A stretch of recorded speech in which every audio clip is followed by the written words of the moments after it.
الله خيرا الشيخ الفاضل الحبيب على هذه المداخلة الطيبة القيمة التي فيها تقريرات شرعية وتفصيلات علمية كما هي عادة الشيخ في دروسه حفظه المولى سبحانه وتعالى، ولعل الله يوسر لقاءات أخرى.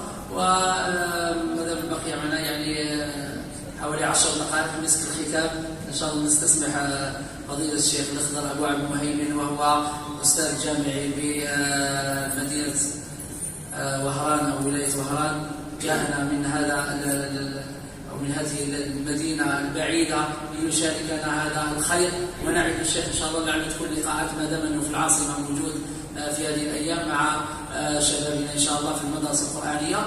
والشيخ أيضا هو إمام مدرس في مسجد أسامة بن زيد أيضا بولاية وهران، فنسأل الله أن يوفق شيخنا الفاضل الأستاذ المكرم الذي له نشاطات دعوية بارزة، وهو من الفضلاء ومن ركائز الدعوة بولاية وهران. نسأل الله أن يوفقه لما في الخير والصلاح. ويعني في حدود 10 دقائق يعلق الشيخ على ما سبق. بارك الله.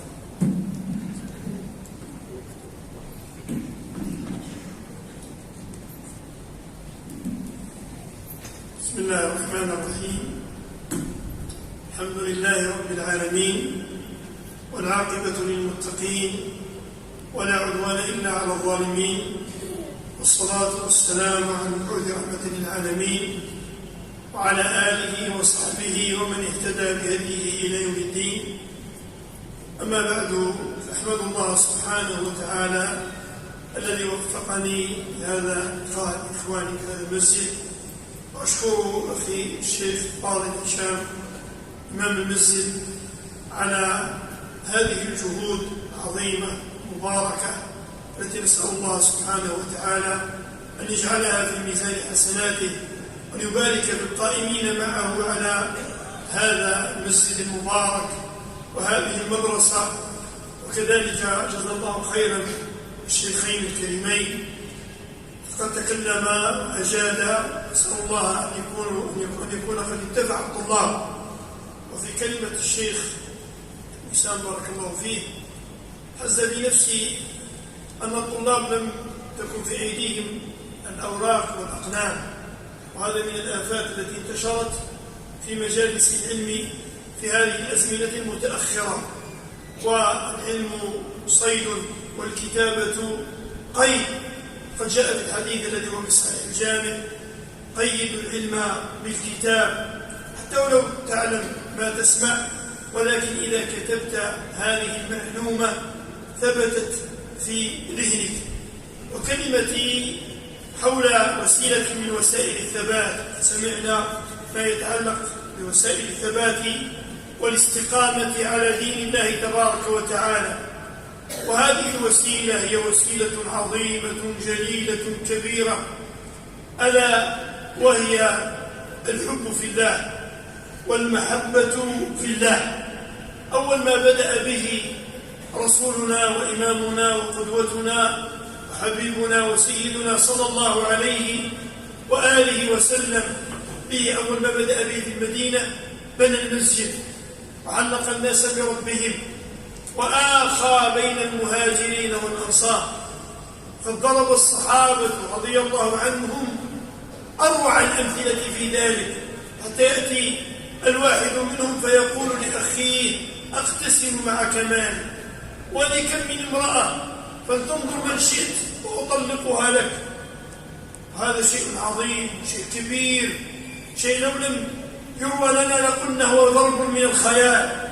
وذلك لأن القوم قد رسخ الإيمان في قلوبهم، وقد ذاقوا لذة وحلاوة الإيمان، فكانوا إذا فعلوا هذا فعلوا بصدق. وهذه المحبة في الله والأخوة في الله لها ثمرات، منها، اسمعوا لهذه، منها أن الله جل وعلا يحبك، أن الله جل وعلا يحبك. لو قيل لك إن الملك الفلاني أو الرئيس الفلاني أو ذا المكان الفلاني يحبك لبثت سعيدا، قد لا تنام، بل يقال لك قد ذكرك، فكيف لو قيل لك إن الملك الجبار الرحمن الرحيم يحبك؟ هذا كان يقول بعض السلف: ليس الشأن أن تحب، ولكن الشأن كل الشأن أن تحب، يعني يحبك الله.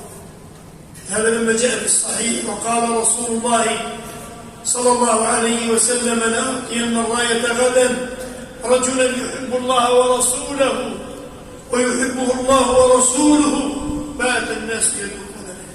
صار عمر يظهر نفسه: يحبك الله. فجاء في الحديث أن رجلا أراد أن يزور أخا له في الله، فجعل الله على مدرجته ملك، أي في طريقه ملك من الملائكة.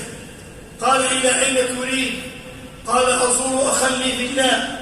قال: أولي نعمة تربع، عندك حاجة رجل تزوره خاطرش راك مستحق كذا، غدوة غادي تلقاه في حاجة، عندك معاه صوالح، راه قريبك كذا تسحق كذا. لا تقلع الحشمة، كان يروح الجنازة يقول لك باغي يشوفوني، باغي يديروا كذا. لا، أحبه في الله، أزوره في الله. قال: فإني رسول الله إليك أن الله أحبك لحبك أخيك. هذا في الصحيح. روى الإمام مالك في الموطأ، الإمام أحمد في المسند، عن أبي إدريس الخولاني رحمه الله قال: أتيت مسجد دمشق فوجدت شابا براق الثنايا لا يعبد الناس عن رأيه. قلت: من هذا؟ فقيل: معاذ بن جبل. قال: فهجرت في الغد، بكرت. قال: فوجدته يصلي. وهذا حال سلفنا، أهل تعبد، أهل لزوم من المساجد. كثير من الناس لم يفهم ما معنى كلمة اتباع السلف. اتباع السلف في عقائدهم، في معاملاتهم، في أخلاقهم وسلوكهم، في تعبدهم، في أخوتهم في الله. قال: فلما أتم الصلاة أتيته من أمر، جئت قدامه قلت: إني أحبك في الله. قال: معاذ، لله، متأكد؟ قال: قلت لله. قال: لله؟ قلت لله. قال: لله؟ قلت لله. قال: فأبشر، فإني سمعت رسول الله صلى الله عليه وسلم يقول أن الله تعالى قال: وجبت، أي أوجبها على نفسه تفضلا، وجبت محبتي للمتحابين فيه والمتجالسين فيه والمتزاورين فيه والمتبادلين فيه. الله أكبر. قد جاء في الحديث الآخر: إن على يمين الله وكلتا يدي الله يمين، أناس ليسوا بأنبياء ولا شهداء يغبطهم الأنبياء والشهداء لمكانهم من الله، في رواية على منابر من نور، وفي رواية يجاوز نورهم الأبصار. من؟ نزاع من جماع القبائل، كما راكم انتم، كل واحد جاي من منطقة، كل واحد من اجتمعوا يذكرون الله. من فوائد المحبة وثمراتها أن الله يظلك في ظله، كما في حديث السبعة الذين يظلهم في ظله. من فوائد المحبة دلالة على الإيمان. قال عليه الصلاة والسلام: من أوثق عور الإيمان الحب في الله والبغض في الله والعطاء في الله والمنع في الله، أن صاحبها يذوق حلاوة الإيمان. أنا بكم جماعة تسمعون، كما واحد يذوق حاجة حلوة ويتلذذ بها، كي يمرض يكون في راقري كل ما يقدس يتلذذ. الإيمان عنده لذة يذوقها أهلها، حتى كان بعضهم يقول: لو يعلم الملوك وأبناء الملوك ما نحن فيه من راحة لجالدوا عليه، لقاتلوا عليه. ويقول آخر: إنها تمر بلحظات أقول لو أن أهل الجنة بهذا النعيم الذي أنا فيه إنهم لفي نعيم عظيم. ويقول الآخر: أهل الليل في ليلهم ألذ من أهل اللهو في لهوهم.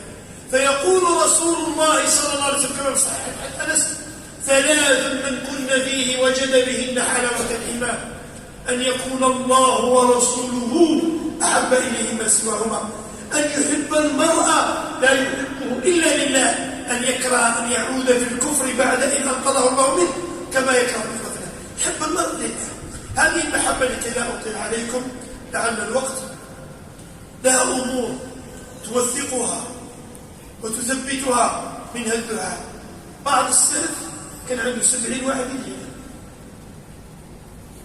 وآخر كان يدعو في السجود، قال فنام فجاءه أحد في المنام قم وادعو لنا، وهذا مما قد دخل عليه. فقال الكلمة مثل كلمة الشيخين ولا كلمة شيخنا الشيخ هشامنا والمسجد بتاعه كذا، تلقى الطالب يدرس ويتعلم ويدي جائزة، بعد ذلك كما نقولوا بالدرجة ما يستاهل الشيخة دعوة في سجود. هذا من العقوق. كما قال بعض السلف في معنى كلامه: عيب عليكم تدعوا علمنا وما تدعوا الناس ربنا. فتدعو لأخيك حب خوك تكربة خاصة علم خاصة خير، ادعي له ربي. من الأسباب الهنية تهادم تحب التزاور كما الآن، تقوية الإيمان، أن الذي يحب أخاه أكثر من الآخر أقوى الإيمان كما جاء في الحديث. وما تفرق أخوان إلا بذنب أحدهما. تعلم العلم، ثم تذكر ما أعد الله للأخوة في الله في يوم القيامة، ثم بعد ذلك وأختم بهذا نبتعد عن أسباب الخطر، تواصل الأخوة، غيبة، نميمة، سخرية، قول، تقبل الأقوال من أي جانب. هذه كلها مذكورة في سورة الآداب، سورة الحجرات، كما جاء في الحديث: لا تقاطعوا ولا تدابروا ولا تباغضوا كونوا عباد الله إخوانا. الصبر، عندما تعيش الخوت لازم نصبروا على بعضنا البعض ونتغاضوا على أخطاء بعضنا البعض، كما قال عليه الصلاة والسلام: لا يفرق مؤمن مؤمنا إن كره أن يخون فليقل. كي خسر مع أخوك في حاجة تفكر الخصائص تاعو تاع أخي غطيها. كاين بعض الناس أخي خوه، سمعوا لي بالتعبير، 20 عام صاحبي، حاجة غير صغيرة يفضل أو يصير أعداء. ما كنتش أخوة في الله. أخوة في الله ما تجيش لثمرتها أبدا. أخوة في الله تخليك تصبر على أخوك، تخليك تلتمس الأعداء لأخي، تخليك تحسن الظن بأخي.